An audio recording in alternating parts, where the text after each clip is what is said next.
Welcome back to the channel, guys. We're doing another travel video. Now, if you had told me Death Valley National Park is a place where you will go and get multiple portfolio photos, I wouldn't have believed it.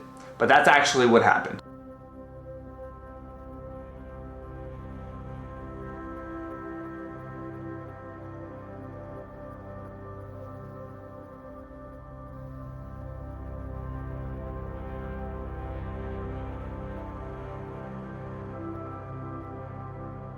Granted, the weather played an important part, but my God, this is an underrated park. There's a lot to see, and we didn't even touch the north end of the park, which is where you have Ubehebe Crater, Scotty's Castle. If you're coming from northern Nevada, those are gonna be the first things you kind of see as you go into Death Valley. This video is gonna focus on 5 really important things you gotta know, make sure you enjoy your trip even more, and then we're gonna jump into 10 places that you should visit if you're planning on spending roughly 2 full days at Death Valley National Park. After that, you'll see the 4K vlog. You can just get a snippet of everything that I talk about that you see here. Before I jump into the 5 things, the one thing I do have to call out is unbelievably hot. Right? So if you're going anytime that's not, let's just say winter, please be very careful. Take water. Like, you have to be really prepared. This is not a park you can kind of just show up in the middle of summer and hike at. It can be very dangerous. All right, with that said, let's jump into number 1, which is, there are 2 main roads to get here. The 395 to the 178 to the 190, which is exactly what I recommend, or the 15 to the 127 to the 190. Truthfully, from my experience, the 395 to the 78 to the 190 is way prettier. I would recommend that. Right now, there is some construction on the 127. Man, those roads are messed up. So you may be in a situation where you wait 20 to 40 minutes so that you can go. Something to be very aware about. In late 2023, early 2024, you may hit traffic. You're better off going the other direction. Now, number 2, the 190 is a main state highway. What that means is that the park rangers can't set up their usual booths to stop and check people in. So you can actually drive through it. I would recommend that you stop at the Furnace Creek Visitor Center, you show them your pass, or you purchase, the day. You'll get a tag. That's a tag that you'll put on your car. It lets the rangers know that you've already paid, you're good to be there. I always talk to the rangers when I'm there, and I ask the ranger, what is the one thing people really have to know? And although it's true for most national parks, at least the ones that I've been to,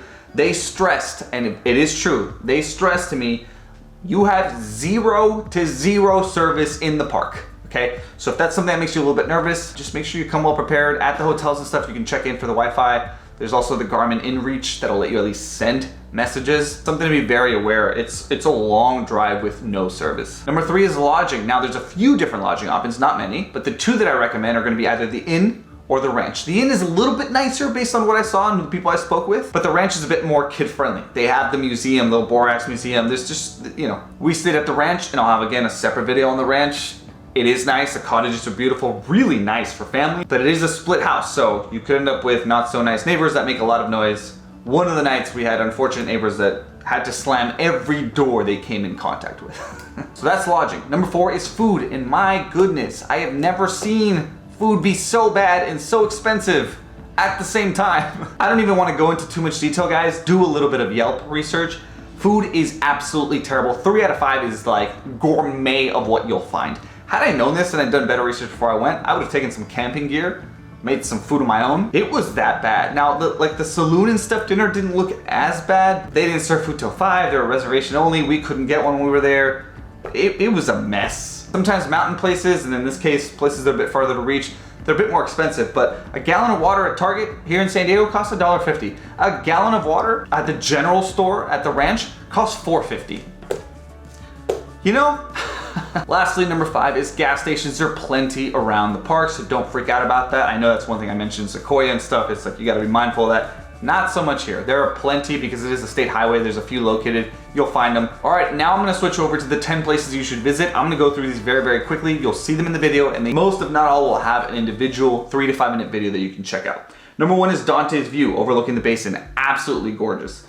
Number 2, 20 Mule Team Canyon. We stopped here on the way to Zabriskie Point, which is number 3. All right, so number 3, I mentioned Zabriskie Point. Now, the next 5 are located all on Badwater Road. It'll be Badwater Basin. That's like a must. Death Valley, I think Badwater Basin. Number 5, the Natural Bridge Canyon Trail. Pretty cool. If you have a chance, you have kids or anything, that's a great trail to check out. It has a natural bridge that has been carved out over time, and also a few dry waterfalls that are actually really cool to look at. Number 6, Devil's Golf Course, also very, very interesting. Number 7, Artist Drive and Artist Palette, also a highlight of the trip.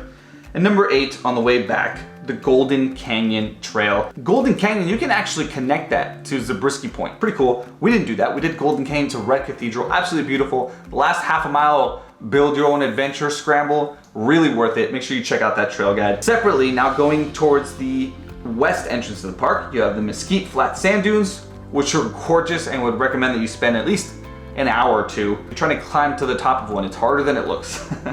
And then lastly, this was the only thing we didn't get a chance to visit. We did drive by it, but we couldn't stay very long, is the Mosaic Canyon. If you have 2 days at Death Valley National Park, these are 10 things that you could and should visit. Again, if you're coming from Northern Nevada, you got a few different options. This is more for folks coming west or around the SoCal area. With that said, we're gonna cut into the 4K video now of essentially the vlog. Hope you guys enjoy. It's 2.5 days of exploring in roughly 10 minutes, so I hope you guys enjoy. Please like, comment, subscribe. It really helps me out. I put a ton of work into these videos because I want you to have a more enjoyable experience. And that's why I make these. They're very educational based. I try not to fluff them or make them very influencer-like for a reason. All right, enough of that. Enjoy the video, and I'll see you next week.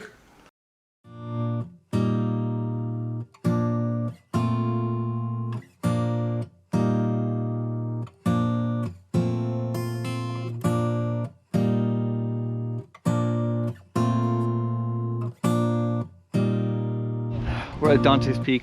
It's foggy.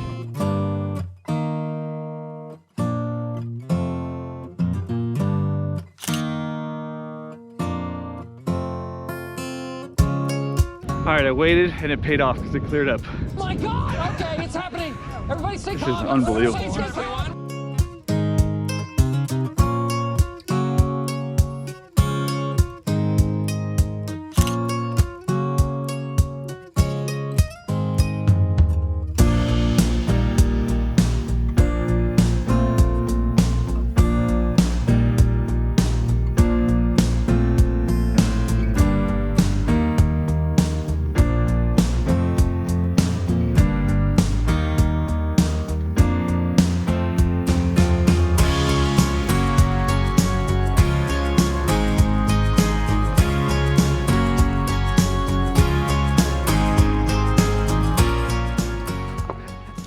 Honestly, a pretty cool spot, especially if you climb up.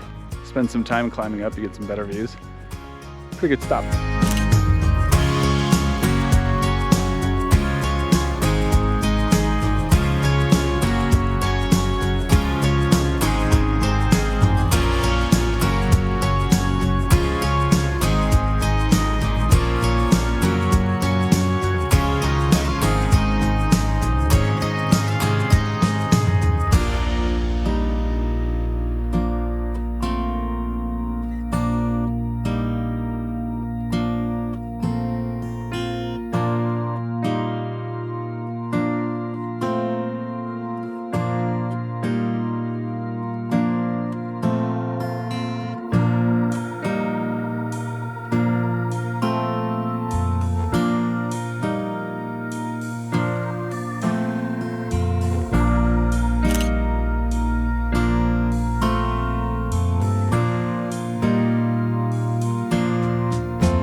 All right, so stopped at the visitor center, had to pick up one of these once you show that you purchased a day pass, or, you know, for us, we have the National Parks Pass, which I always highly recommend. Can't block the road, so I explain a little bit more of this in the full thing that I do, but you have to stop here to get the tag, put it on your car, make sure you're good.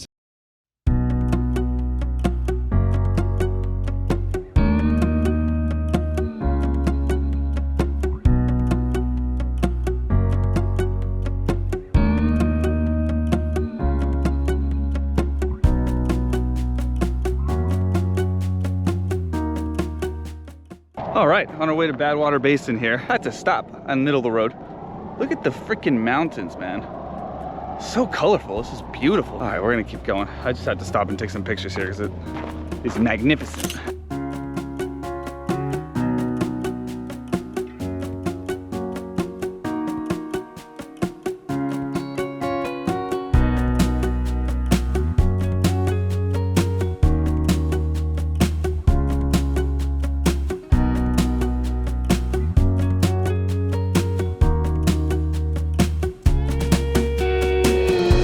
Based on what the ranger told me, we decided to come here first and then head back and do all the stops, primarily because Artist Palette is one way. So we're just gonna start here. Check this out, it's gorgeous.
Good morning. So we are actually on our way back. Woke up, just enjoyed some coffee, checked out at the ranch. There's that little wax museum for the kiddo. And on our way back, we're going a different direction this time. And we're stopping at the Mesquite sand dunes. It's a little bit of a walk and then you get to the sand. Really, really pretty. So we're gonna keep going a little bit further in.